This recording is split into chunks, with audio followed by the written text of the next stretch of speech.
Assalamu alaikum wa rahmatullahi ta'ala wa barakatuh. Bismillahir Rahmanir Rahim. Alhamdulillahi Rabbil Alameen.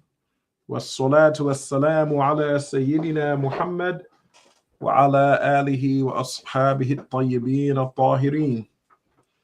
I bear witness that no one deserves to be worshipped except Allah Ta'ala, the one who has no partner and no similar, the one who has no length and no width and no depth and no perimeter, the one who is not a volume and is not in a place. And how could he be in a place when he existed before time and space? He created everything except himself, including you and your actions. Nothing occurs except by his will, both good and bad, he destined to happen. He speaks without sound, letter, or language, not Arabic, Hebrew, nor Korean. He's not light, he's not a spirit, he has nothing in common with human beings. He's not in the direction of up, down, right, left, front, nor back. And whatever you imagine in your mind, Allah is different than that. And I bear witness that our noble, unrivaled master, Muhammad, sallallahu alaihi wasallam, is the slave of Allah, his final messenger, and the best of all of God's creations. May Allah unite us with him in paradise and grant us a drink from his basin. And may Allah increase us in patience, humility, knowledge, and comprehension, and help us to put our knowledge into practice, and grant us all sincere intentions. Ameen.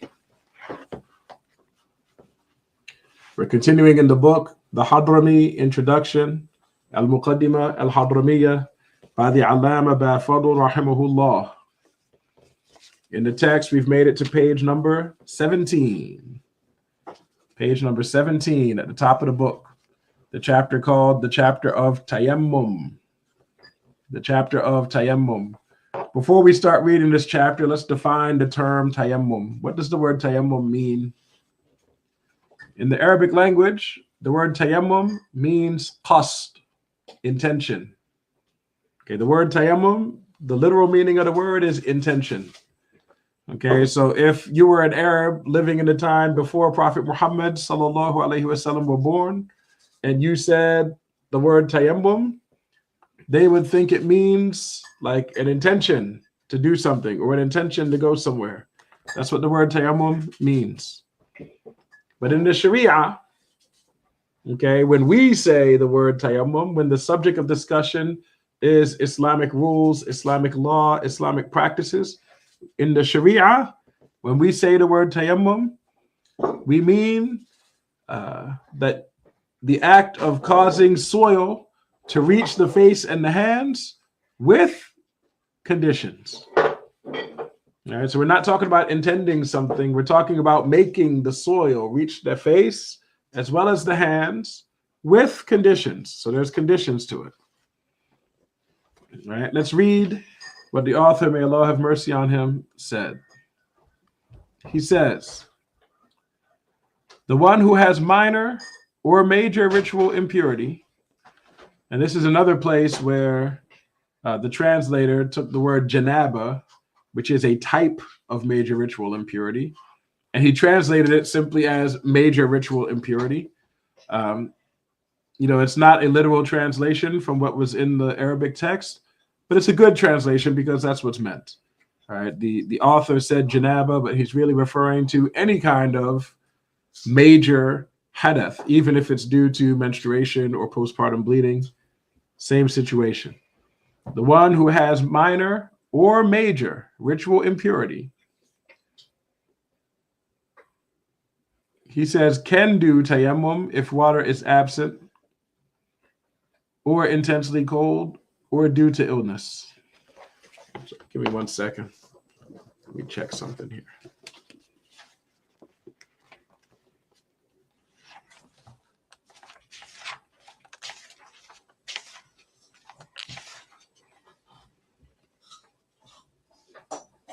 Yeah, just as I thought. So the original text doesn't say can do tayammum. It simply says makes tayammum.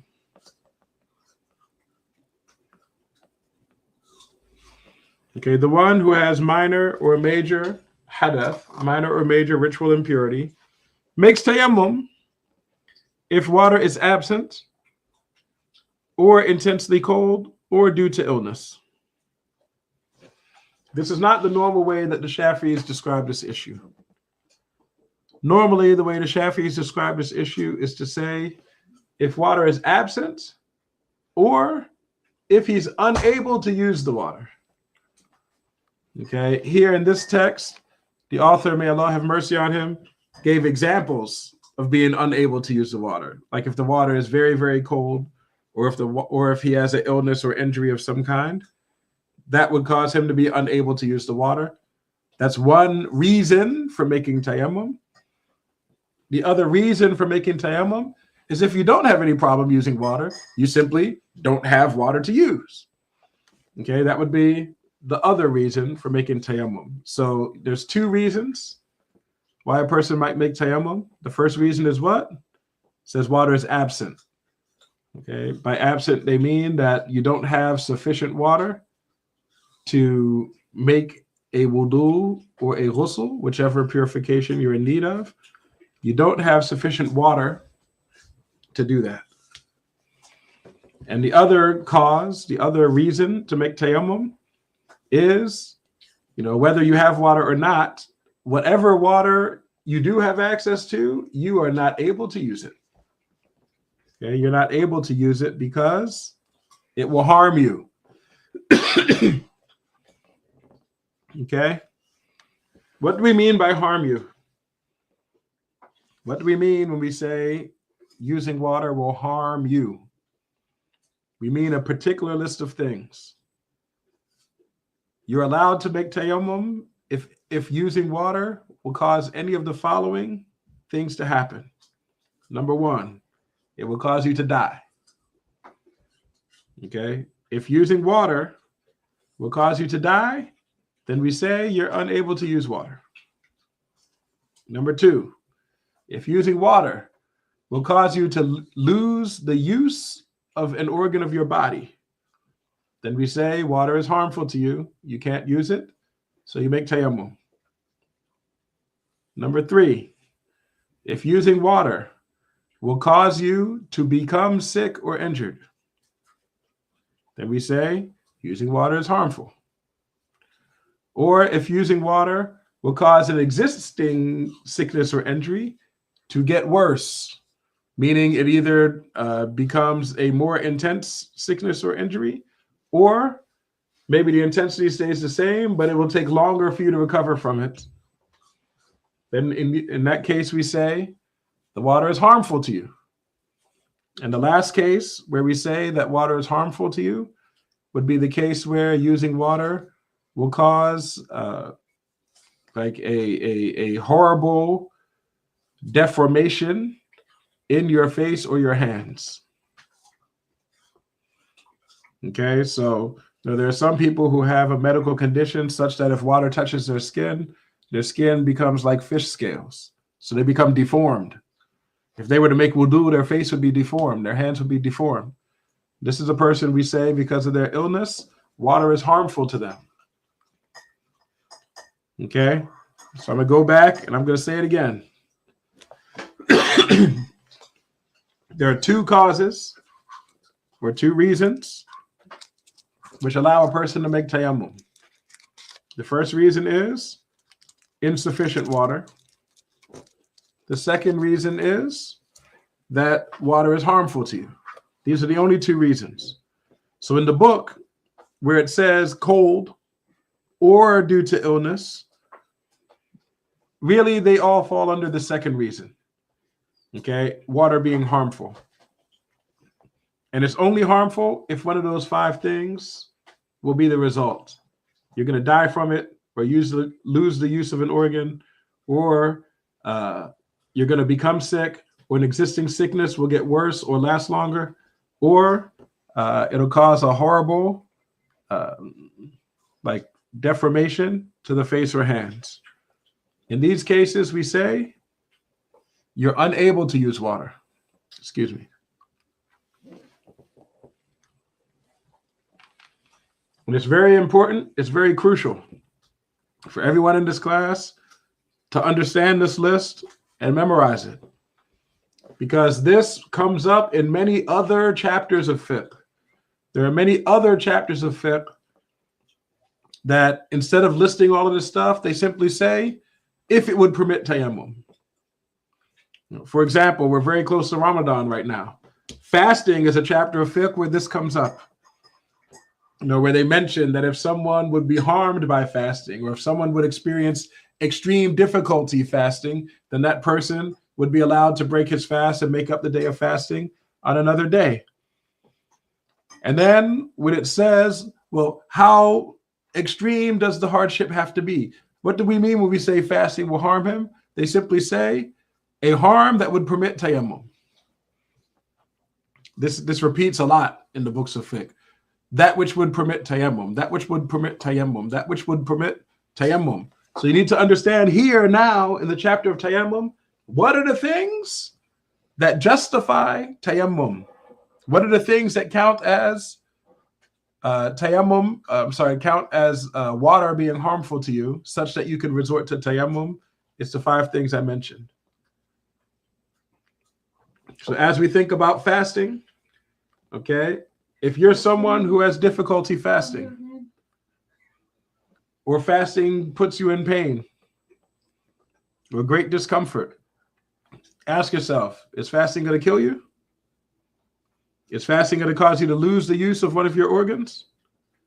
Is fasting going to cause you to become sick or injured? Is it going to cause an existing sickness or injury to get worse or last longer? Is it going to cause a horrible deformation in your face or hands? If any of those are true, well then you have an excuse to break your fast and make the day up a later day. Otherwise, you don't. Okay, so let's not fall into the trap of listening to random rumors that people spread around. I've heard so many things when it comes to fasting. I've heard people say, oh, pregnant women don't fast, or nursing women don't fast. Like they say, oh, it's harmful to them, they don't need to fast. Or it's hard, it's a hardship for them, they don't need to fast. Well, they only have an excuse to break the fast if the hardship reaches a point that one of these 5 things will be the result. Okay, to the mother or to the baby.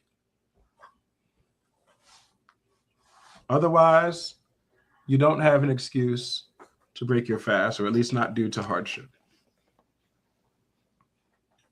MashaAllah. Okay. So the one with minor or major hadath, if he either doesn't have enough water or is harmed by water, what does he do? All right. He either doesn't have water or is harmed by water. That means he can't make a wudu. He can't make a ghusl. So what does he do in place of wudu or ghusl? He makes tayammum. You should understand from this first sentence here that tayammum is a, what's the word I'm looking for? An accommodation that the deen makes for those who are unable to make wudu or unable to make ghusl. Because tayammum only comes into play if the person has minor hadath or major hadath. Okay, tayammum is not a substitute for removing najasa. Tayammum is not a substitute for istinja. Okay, it's something you do in place of wudu and ghusl. Okay.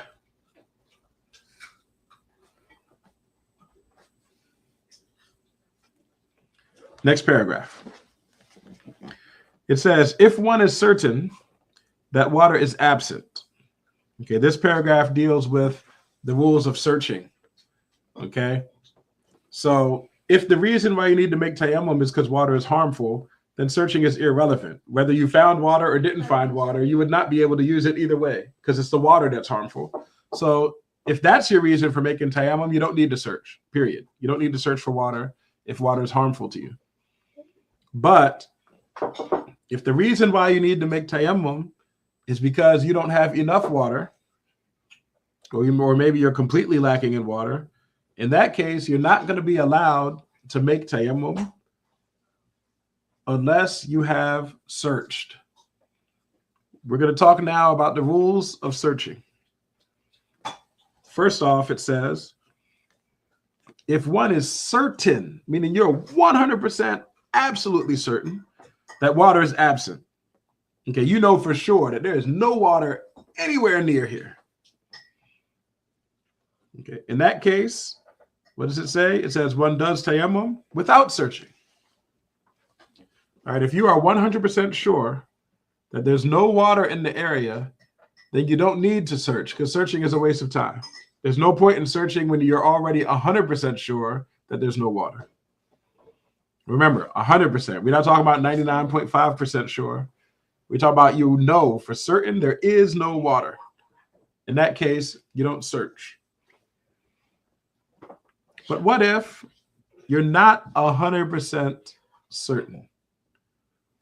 It says, if one doubts presence of water, or suspects it, or is uncertain. These are all different ways of saying if you cannot say for sure that the water is not there. Okay, you cannot say for sure that there's no water. That means there is a possibility of water, even if it's a small possibility. There's a possibility water might be around. In that case, what does it say? It says one should search, and I think we should all change this word should to must.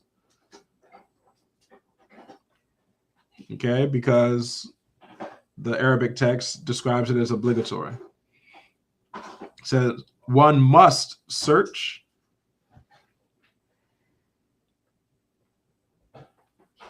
It says in one's home, but before we go there, you begin to search on your person. Okay, the first place you search is your own body, your own clothing, your own pockets, your own backpack, or whatever you have on you. You search that first and see if you find water. The second place you search after that is anything that you have permission to use.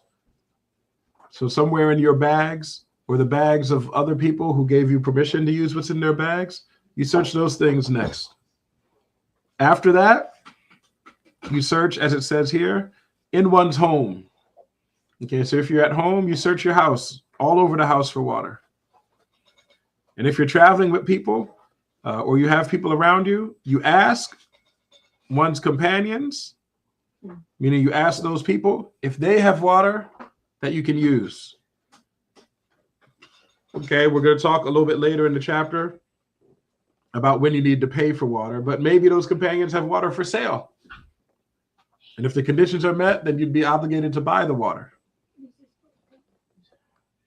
Okay, but first you search all of your possessions. Then you search your companion's possessions, either by searching them yourself with their permission or by just asking them, do you have water? Okay. And after you've searched all of your things and all of your companions' things, or you've asked them, then it says, and look in the distance of the help. Okay, he calls it distance of the help. I typically refer to it as shouting distance. Okay, so there's an area in which you need to search for water. That water is that area is shouting distance. Okay, shouting distance is 300 cubits. Shouting distance is 300 cubits. And I remind you, a cubit is roughly 1.5 feet. So 300 cubits is 450 feet.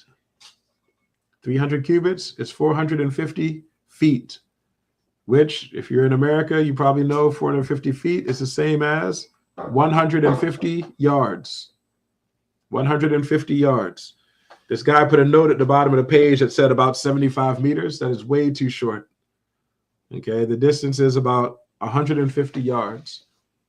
And that distance is a radius. It's a radius from the area, like say you're traveling and you stop traveling, you made a camp, you got off the animals, and you and your traveling partners are occupying a certain area. You need to search every place within shouting distance of that area in all directions. 300 cubits in all directions, 150 yards in all directions of that camp area that you've made.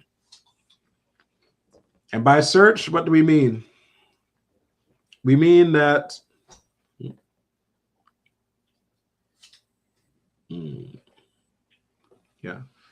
by search, what we mean is you need to look for water all over that whole area, which is a radius of 150 meters away from your camp. Remember, 150 meters that way, 150 meters that way means it's going to be at least 300 meters across. Okay, but you also have to take into account the width of the camp. So 150 meters from the east edge, like if your camp is 20 meters wide, well then 150 meters from the west edge of the camp gets you to one place. 150 yards, from the east end of the camp gets you one place. But then the camp itself is 20 yards. So it's really a total distance of about 320 yards across that you have to search. So it becomes like a circle. Okay. And you need to search that whole entire area looking for water. The way that you search that area is that you look for signs of water. You look for signs of water, such as vegetation growing in a certain place or birds hanging out in a certain place. These are signs of water. Okay. And you can look for these signs. If the land is very flat, you might be able to look for these signs without even moving. You might be able to just stand up straight and look around and look all around you in every direction until you've looked at the whole area. And if you found no signs of water, then you can say, all right, there's no water in this area. But if the area is not very flat, if it has little hills, little divots, or if it has things blocking your view, big boulders or little bushes or something, if you can't see the whole area from the spot that you're in, well then yes, you're going to have to walk around in the area until you have been able to see the whole area. That's what we mean by searching within shouting distance. How far is shouting distance? I told you it's about 300 cubits, which is roughly 150 yards. The author, may Allah have mercy on him, said, which is estimated by some as the distance. And again, here, I have to disagree with the way the translator translated it. The translator said, the distance where an arrow can still be effective. No, but this expression, it really means the maximum distance that an arrow can be shot. That's what's meant by shouting distance. Okay, so if you had a bow and arrow and you were just shooting it as far as you could, it would go roughly that distance, about 150 yards. MashaAllah. So again, I would change this translation so that it says, which is estimated by some as the maximum distance an arrow, or the maximum distance of an arrow, period.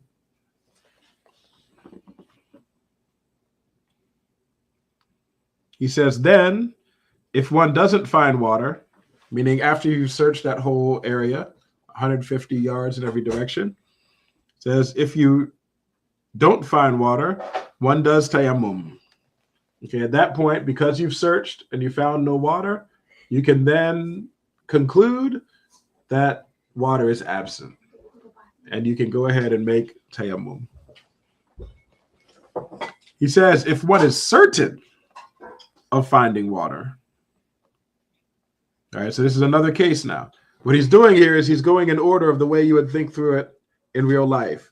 If you were out traveling in the woods, out traveling in the desert or whatever, and you needed to make tayammum because you ran out of water, the first thing you would do is you would say, do I know for sure that there's no water here? Because if you know for sure that there's no water, you don't bother to look. You just go ahead and make your tayammum right away. If you can't say for sure there's no water in the area, well, then what you do is you look in the immediate area, the shouting distance. If you don't find water in shouting distance, okay, if you don't find water in shouting distance, you don't make tayammum immediately.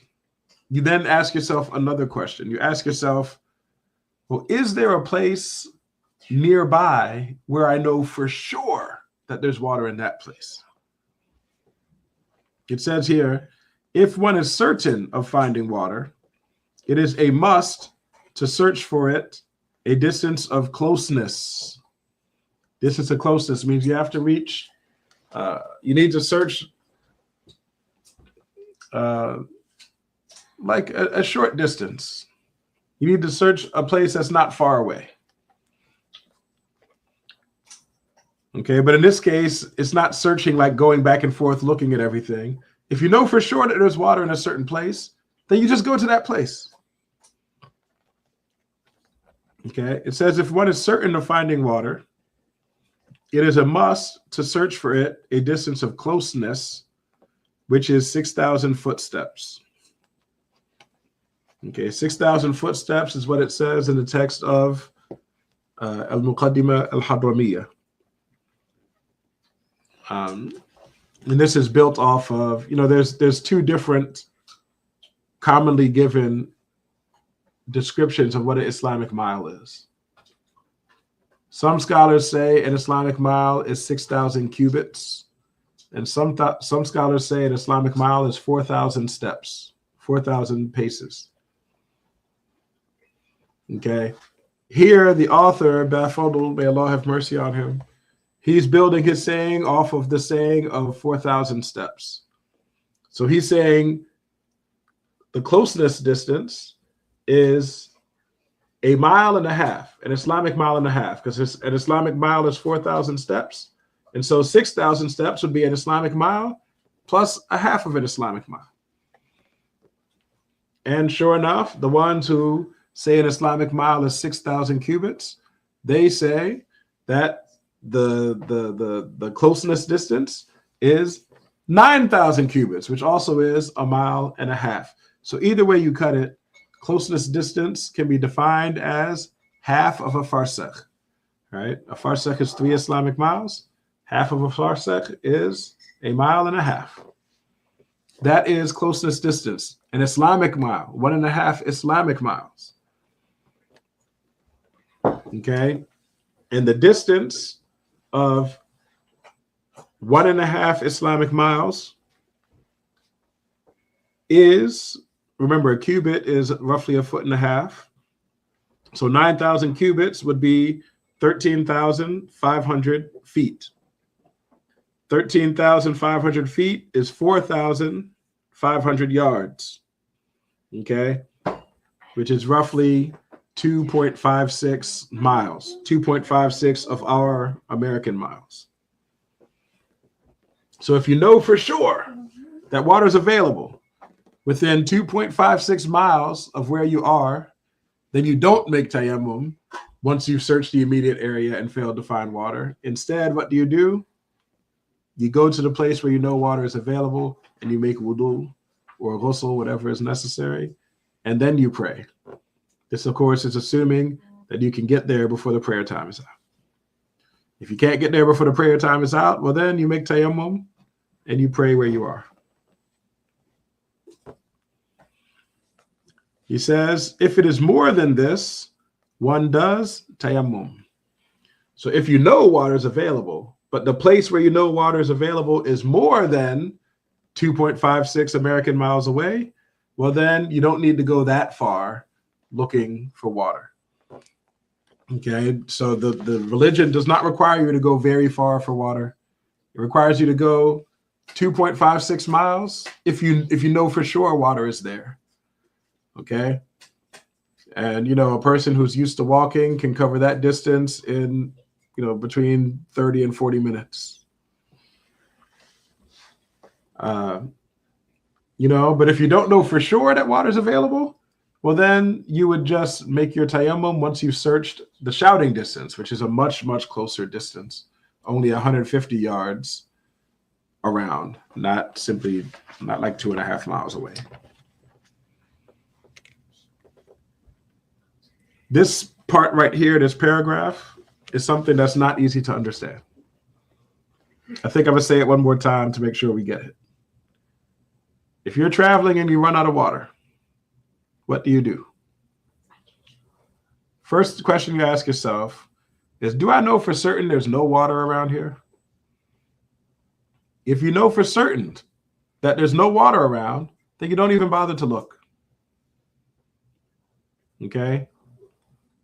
But you do ask yourself, are you certain that water is available within 2.56 American miles? Because if you know for sure water is available within the closeness distance, then you don't bother with searching and tayammum and stuff. You just go to the place where you know the water is. But if you can't say for sure that water is within 2.5 miles, but you can say for sure that there's no water in the immediate area, then you don't search, you just make tayammum.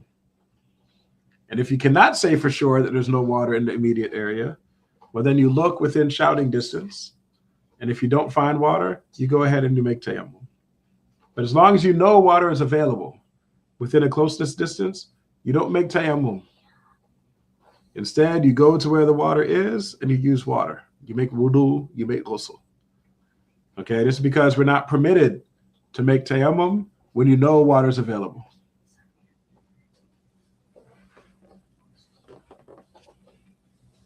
All right. Next paragraph. It says, it is better to delay salat. He says salah with the H at the end, which is perfectly fine.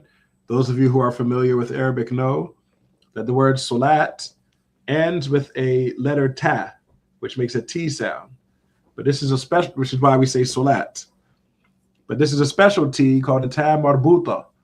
It's written like the letter ha, but it retains the two dots of the letter ta. And they write it that way because it's completely acceptable to say this letter as a H, to just say solah. So they write it like a mix of ha and ta to show that although it's a ta, you're allowed to say it as a ha. So you'll hear people call it solah, and you'll hear people call it solat. I like to say the ta when I'm speaking English, although I basically don't ever do that when I'm speaking Arabic. He says it is better to delay salah if one is certain that water would arrive at the end of the time of prayer. What he means is if you are certain that you will reach water before the prayer time is over, then it's better for you to not make your tayammum. It's better for you instead keep traveling and get to the water so that you can use water.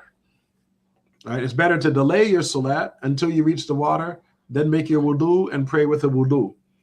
But this is only if you're very confident, or certain rather, that you're going to reach the water before the prayer time goes out.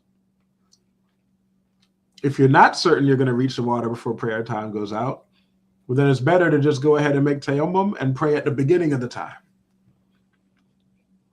Okay, remember, the best time to pray your salats is at the beginning of their times. Okay, but it's also better to pray with proper purification, like wudu, rather than tayammum. So if you're in a situation where you could pray with wudu if you delay till near the end of the time, okay, or you can pray with tayammum at the beginning of the time, which one do you pick? Do you choose to, pray at the start of the time, even though you don't have wudu? Or do you choose to pray at the end of the time, even though, or do you choose to pray with wudu, even though it's going to be at the end of the time? The better option is to delay to the end of the time and pray with wudu. That's what's better. But only if you know you're going to be able to make that wudu before the time is out. If you're not certain about that, well, then it's better to pray at the beginning of the time with tayammum.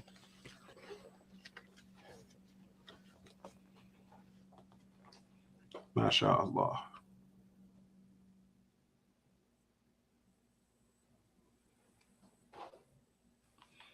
And when we say delay the salat, What we mean is delay as much time as you need to get to the water, on the condition that excuse me.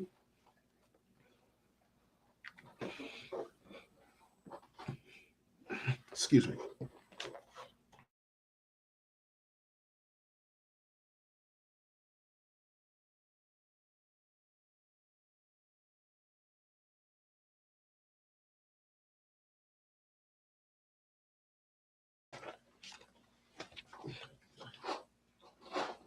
Assalamu alaikum. When we say it's better to delay the salat to the end of the time, we mean you delay the salat until such point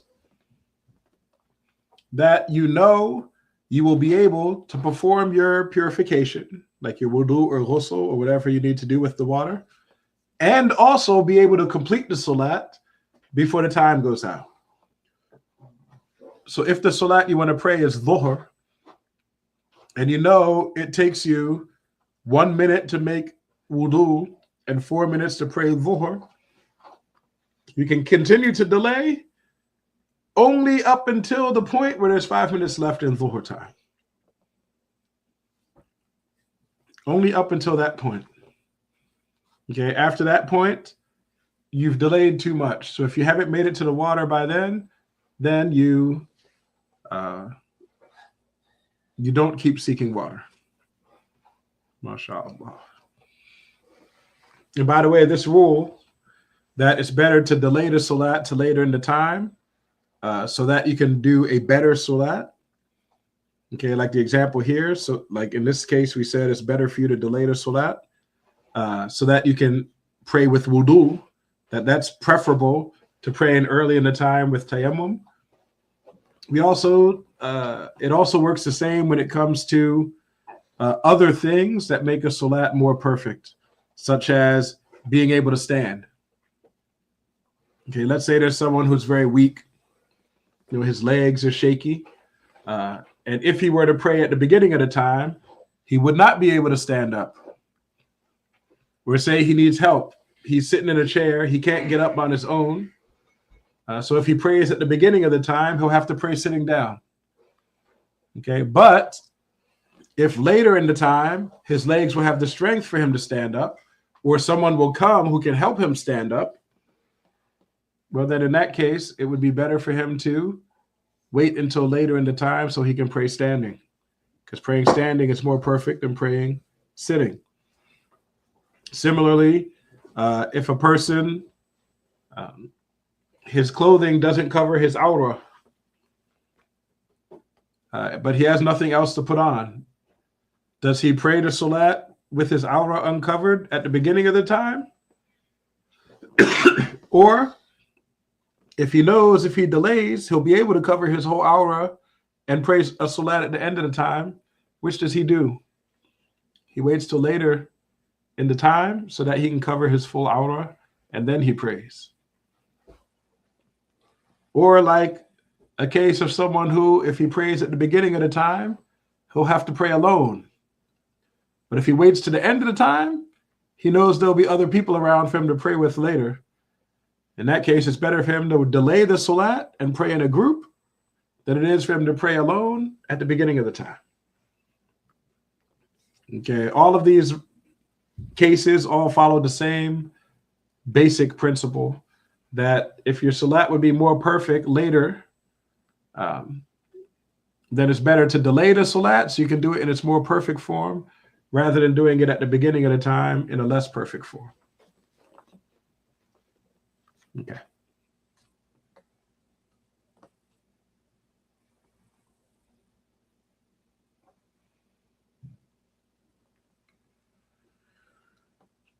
The author, may Allah have mercy on him, said, it isn't a must to search for water at the distance of help or closeness unless one feels secure for oneself and wealth. What does that mean? You say, we've talked a lot about searching. In some cases, you might need to go 2.56 miles in order to get water. In some cases, you just have to search around in shouting distance, 150 yards in each direction. But you don't have to do any of this searching. If you fear harm will come to your body, like if you think, you might get killed if you do this searching, or if you fear that, you might lose a limb if you do this searching, or if you fear that your wealth will be taken if you do the searching.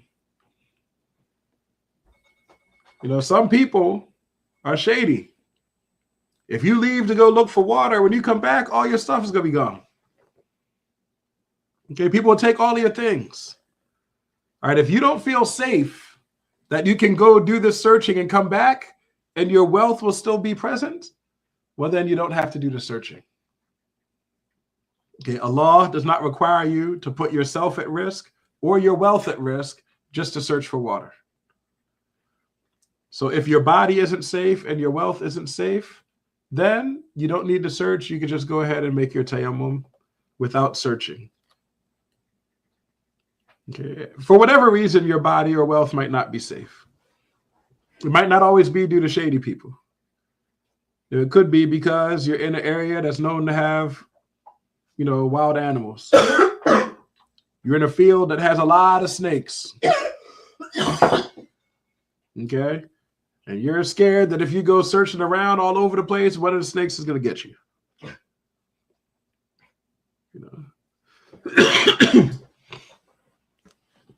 For example. And the same is true if you know that water is present, but you also know it's dangerous to get. For example, some people might travel in the desert and they know there's a river over there. They know there's a river just a half mile away. They know it's there. They might even be able to see it. But they also know that river is full of crocodiles and got lions and all kind of other stuff over there drinking the water. And they fear that if they go get some of that water, that their life will be at risk. In that case, you don't need to go get the water. Okay, all of this searching that we're talking about is on the condition that it's safe for your person and for your belongings. And that one wouldn't be cut off from one's companions. So it's also a condition that you also need to feel safe that you won't get separated from your companions. In the past, when people were traveling, they would travel in like long caravans. Okay, a lot of people traveling together. And so if you're afraid that if you go off looking for water, that when you come back, the caravan will be gone, that everybody will just leave you. If you're concerned that that's going to happen, then you don't need to search. Okay, just like you don't need to search if you don't feel safe, that your person and your belongings are safe. You also don't have to search if you don't feel safe that you won't get stranded. The author adds, or the exiting of the prayer time. So also, if you're in a situation where you're afraid that if you search for water, the prayer time will go out and you'll miss the salat. In that case, you don't have to search. Okay, you search as much as you can. But once you hit that point where the time is about to go out, so you need to stop searching and make your tayammum now and do your prayer, then that's what you do. You stop searching. Once you fear, you'll miss the salat if you continue.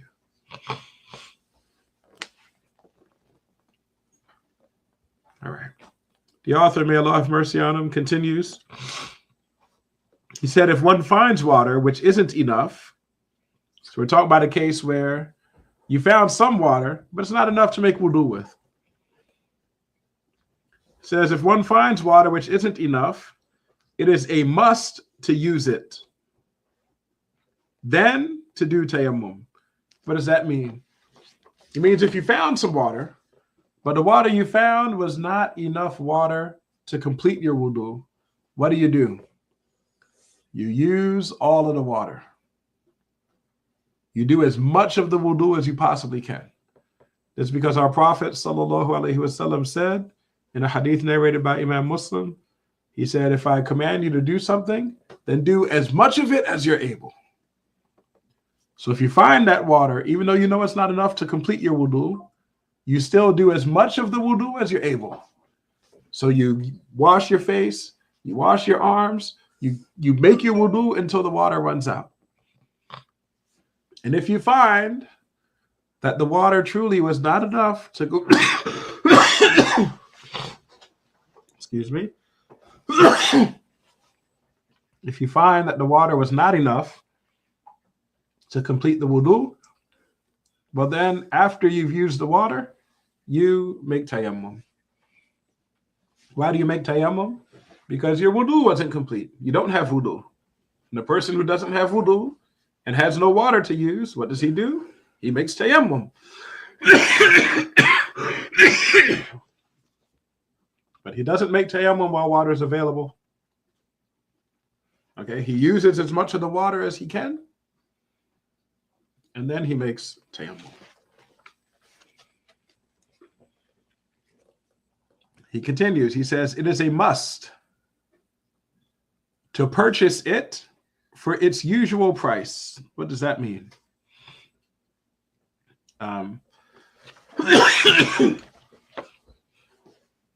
So if you find water, but the water you find is not free.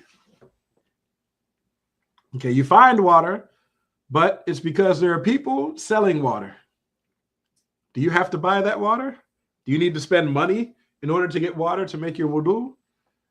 The answer is yes. You are obligated to spend money to buy water if you have enough money. And on top of that, the price that water is being sold for is the normal price that water goes for in that area at that time of year.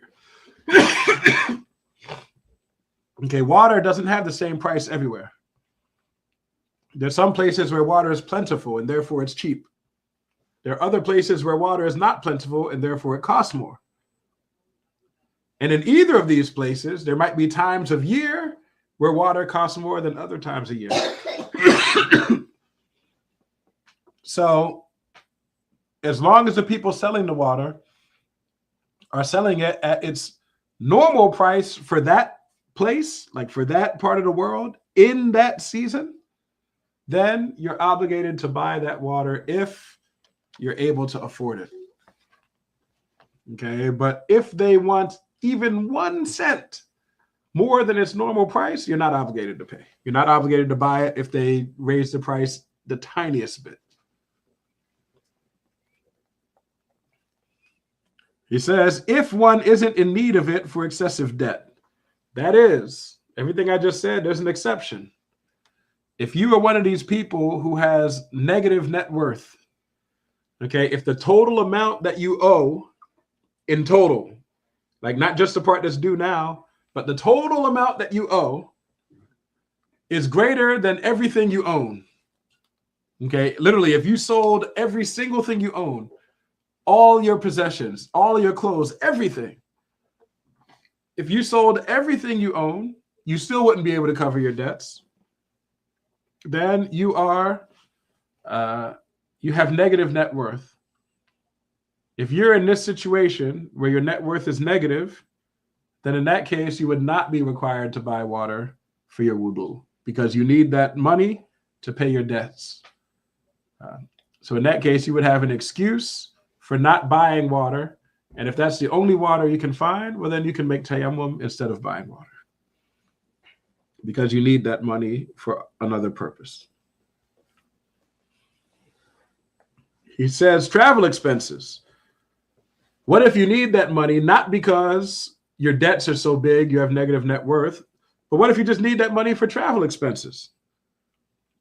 Okay, you're traveling, you're in the middle of traveling right now. You ran out of water, you're going through the desert, you're not sure where the next bit of water is, but you know you have more expenses to pay for your travel. You have more food you need to buy. Maybe you have a guide that you need to pay. Okay, or whatever. Maybe you need food for your animal. Okay, if you know you still have more travel expenses to pay, and so you need that money in order to cover those travel expenses, well, then in this case also, you're not obligated to buy water. It says, or the expenditure for a respected animal. Okay, so if there's some living thing, like a human being or an animal, that's respected. Okay, in Islam, not all living things are respected. Okay, there are some living things which, according to the Sharia, it is recommended for us to kill. There are even some living things that we're obligated to kill in the Sharia. So things that we're obligated to kill or even recommended to kill, these things are not respected. So if you're traveling, and you need money in order to buy food for yourself, well, a Muslim human is a respected animal. So you can use that money to get your own needs. Or say you're traveling on horseback or camelback and you need to buy something for your animal. Okay, you can keep that money because it's needed to support a respected animal. Okay, let's say you had a hunting animal. Maybe on your journey you had a falcon that you sometimes send off to go catch you some food. Well, if you need to spend the money in order to support that falcon, that's a respected animal. Okay, but what if you had a dog with you on your journey? A dog is not a respected animal. So if you have money that you have set aside in order to feed your dog or give water to your dog, and now you're in a situation where in order to get water, you either spend this money to buy water, or you reserve the money for the dog and make tayammum. In this case, you have to buy the water. You can't reserve the water for the dog because it's not respected. Okay. Another example of a not respected animal would be like an apostate. A Muslim who left Islam and has not returned to Islam, this person is not respected. Okay. This person, if it comes down to you either feeding that person to keep him alive or spending money to buy water so you can make wudu, you buy the water and make wudu. You don't make tayammum just to keep an apostate alive. If he wants to be alive, let him come back to Islam so he can be respected again. Similarly, like kafirs who are at war with Muslims, say you captured some prisoners of war, kafirs who are fighting against the Muslims, these people are not respected. If it comes down to spending money to get water for you to make wudu, or using that money to feed these prisoners, you spend the money on water and you make wudu, even if it means the prisoners die. But of course, these are tough decisions, dire situations, mashallah. He says, even if for the future. So let's say that this money you have, you don't need it right now in order to support a respected person or a respected animal. Or maybe you don't need it right now for travel expenses. Okay, but you're going to need it before your travel is done. Even then, if you know you can't spare this money for water because you're going to need it for travel expenses or to support a respected animal, then in this case, you don't need to spend the money to buy water.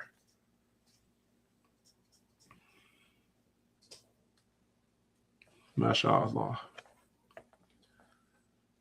I guess we'll stop at the end of this paragraph.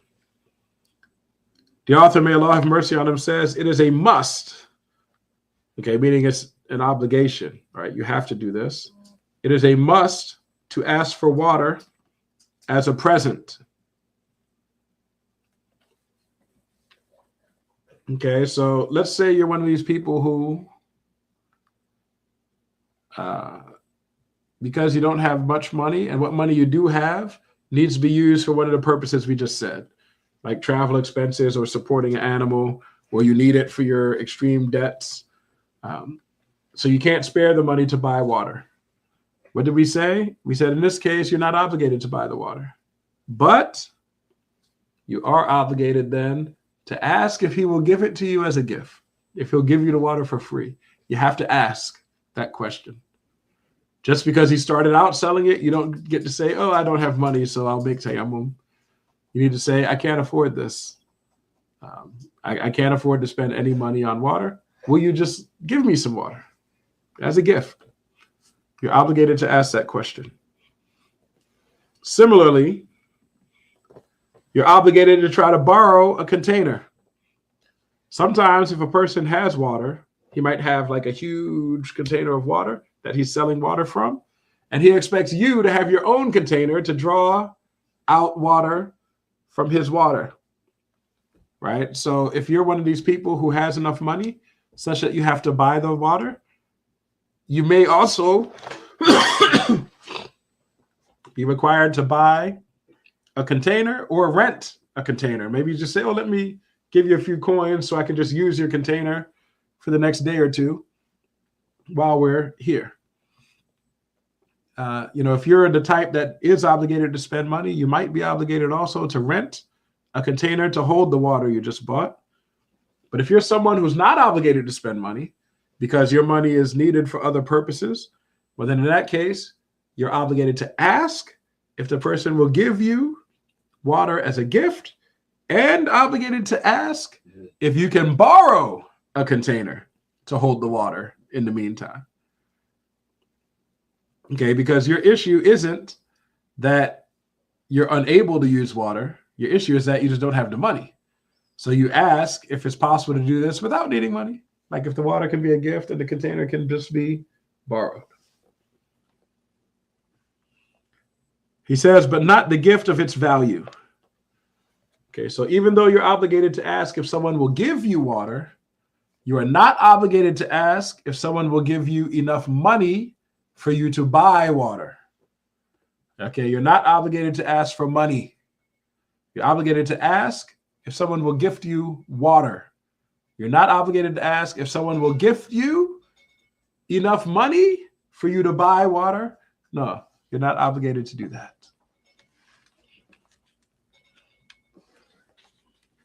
MashaAllah. And lastly, he says, if one has water, which is needed for the thirst of a respected animal, even if in the future, tayammum is a must, meaning it's obligatory. So if the only water you have left, like if the amount of water that you still have is required to keep a respected animal alive, okay, it's required, say, to keep you alive. Like you can't use any more of your water for wudu, because what remains of your water, you need all of that to keep yourself and your animals alive. But then in that case, you must make tayammum. You do not use any of that water for purification once you've reached a point where all that remains is necessary to keep you and your animals alive. Okay, it's obligatory at that point to make tayammum and not to use that water. Keeping in mind that in that case, you still have to search for water. Okay, you search if there's any other water in the ground or around that you can use. But if you don't find any, then you must make tayammum, and you must not use that bit of water that you have, because that water you have is required to keep you alive. MashaAllah. We'll stop here and we'll pick up with it again next week, insha'Allah ta'ala. If there are questions about this lesson, please drop it in the box and I'll respond if I'm able, insha'Allah ta'ala. Wa alaikum assalam wa rahmatullahi ta'ala wa barakatuh. What counts as a animal that we have to kill? An animal you have to kill? Yeah.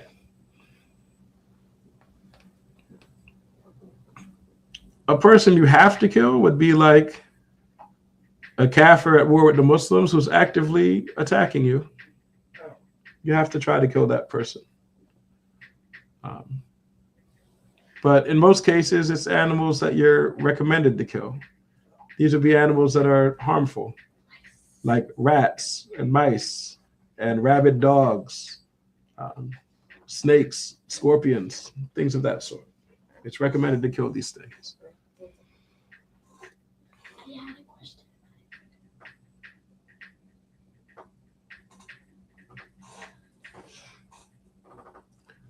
Someone asks, he says, I know we shouldn't allow the water to run.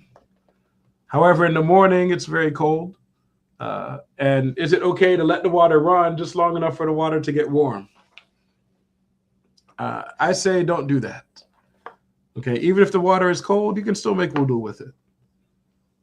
Okay, and in fact, what I find is if cold water is a problem, you're probably using too much water.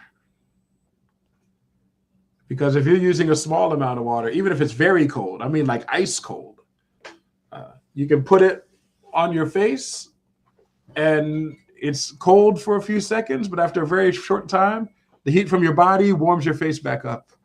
You don't stay cold very long unless you're putting a lot of water on your face. If you're putting a lot of water on your arm, then yes, it'll make your arm cold. But if you're using a small amount of water, your arm will be cold for just a very short time. And trust me, I know I've made wudu with water that had snow in it and ice in it. Just reduce the amount of water, inshallah, and you'll be fine. If it's really a big issue for you, rather than wasting the water and letting it run down the drain, consider just heating it up. You know, get like a mug of water and put it in the microwave or something, if you have one.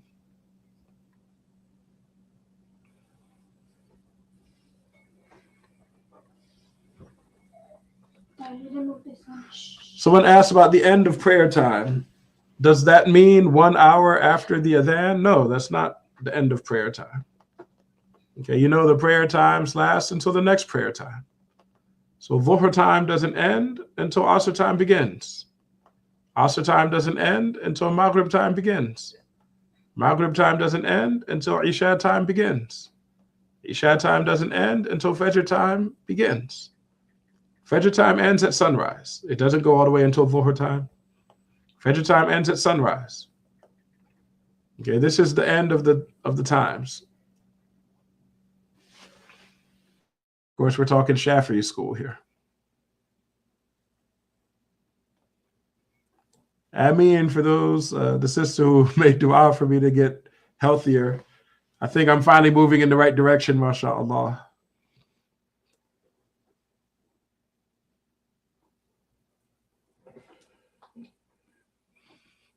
Someone asked a good question.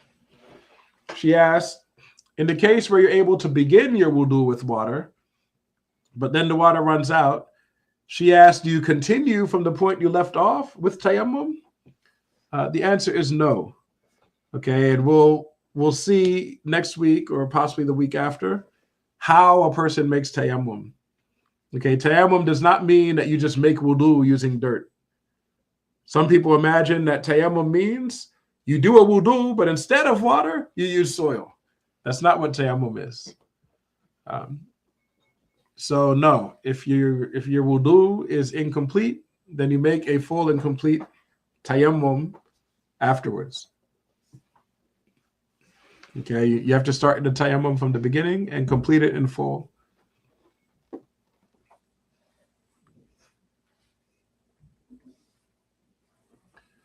But yes, I'm aware the water is very cold in the morning, especially this time of year. MashaAllah. Another thing you could do, I mean, if this is something that really bothers all of you, is use water to do something else first. Like there's no rule that says wudu has to be the very first thing you do when you wake up. Okay, it's possible for you to, I don't know, brush your teeth or something, or, and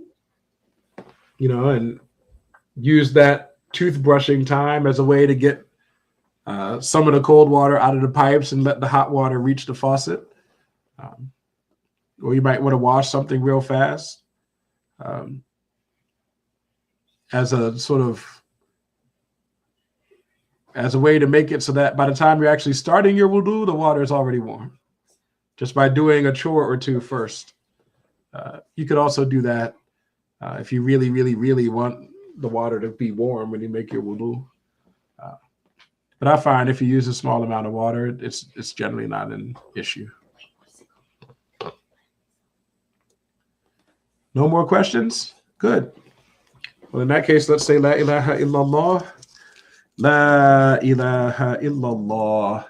لا إله إلا الله لا إله إلا الله اللهم صل على سيدنا محمد وعلى آله وصحبه وسلم اللهم صل على سيدنا محمد وعلى آله وصحبه وسلم اللهم صل على سيدنا محمد وعلى آله وصحبه وسلم رب اغفر لي وللمؤمنين والمؤمنات رب اغفر لي وللمؤمنين والمؤمنات رب اغفر لي وللمؤمنين والمؤمنات. Did you have a question? So, Did you have a question? Okay. Everyone, also, I'd like to remind you that today is the night of the 15th of Sha'ban. It's a very important night. It's one of the 5 nights of the year when du'as are accepted. So I very strongly recommend all of us here to spend this night in worship. Try your best to spend the majority of the night in worship. So try to get in a good solid 6 hours. Keeping in mind that attending this class counts as worship, okay, if it's done with a good intention. So recite Quran, pray extra rak'ahs, make dua, do dhikr, give charity, etc. The well-known acts of obedience, the well-known rewardable acts of worship. This is a night when it's good to try to spend the majority of the night doing those things. And I especially want to emphasize making dua because it's one of the nights when duas are answered. Okay, make dua for everything good in the dunya as well as the akhirah. Okay, making dua for health, making dua for wealth, making dua for forgiveness, making dua for protection, making dua for whatever it is that you need, insha'Allah ta'ala, because all of us are in need of Allah's mercy, so don't be shy to ask for it. Wa sallallahu ala Sayyidina Muhammad wa ala alihi wa sahbihi wa sallam. I'll see you all next week, insha'Allah ta'ala, at the normal time. Assalamu alaikum wa rahmatullahi ta'ala wa barakatuh.